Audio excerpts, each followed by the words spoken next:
concern has arisen from some very, very real fears. And the fact is that the BNP, the Jamaat-e-Islami have not been on very good terms with India. And from India's perspective, Sheikh Hasina has also cracked down on terror insurgents from northeast who had been using Bangladeshi soil, for instance, to regroup. And with her now out of power, how can India really trust the next government to be equally cooperative in that regard? So you have to find another person to support? Is that it? Is this the policy now? No, I'm just asking you, in terms of what India's experience has been, how would you explain that position to India? I will explain your relationship with the people of Bangladesh. Let them choose their leaders. You work with the leaders. That's how the people are connected. And our relationship should be the best of the relationship. We are the best of friends, rather than being looking at each other in a kind of suspicion. Right. Are the fears that there may be a rise in radicalism in Bangladesh, are in there any way fears that could come true in your view? With Hasina gone, radicalism will disappear probably.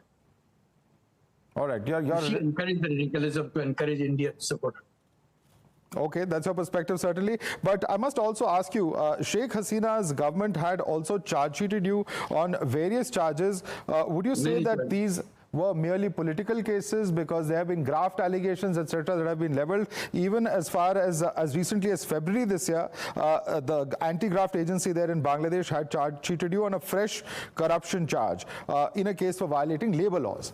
How do you look at all these actions of the Sheikh Hasina government?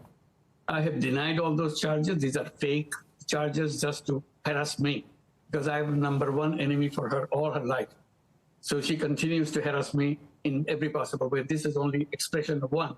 There are hundreds of other things she has been doing if you look through the relationship between me and her. Right. And while you spoke about, the protesters being targeted by the police, there's one question that I had asked you which you had not answered, sir, because we are getting reports of temples being attacked, of religious minorities being targeted in Bangladesh.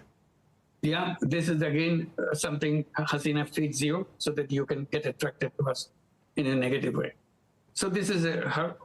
Young people are busy on the street. They're not burning temples. Many of these leaders of the student community are Hindu students. They are not all Muslim students. So they are the partners. They are the one working together day and night, taking shots in their chest. They are all religions. They are not saying go and burn the temples. This is just to distract you so that you can support her. So are you completely denying that any minority has been targeted in Bangladesh? That these are all completely fake reports? That there has been no attack on any minority? In a fair country, you investigate, you take the person in task in violation of law. No, but is that happening or not? It's a simple question.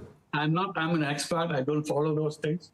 I'm not someone who... Because you just said that that's propaganda being spread by Sheikh Hasina. In that light, I'm asking you, sir, because there are a number of reports on social media. I'm not vouching for their veracity, but can we just brush them aside? Don't brush them aside. Just go and investigate, find out the real situation. Because she says all kinds of things. She does it herself and then blame it to somebody else. That's the style she has been developing. All right, Mohammed Yunus, thank you so much for taking the time and speaking to us here on Time.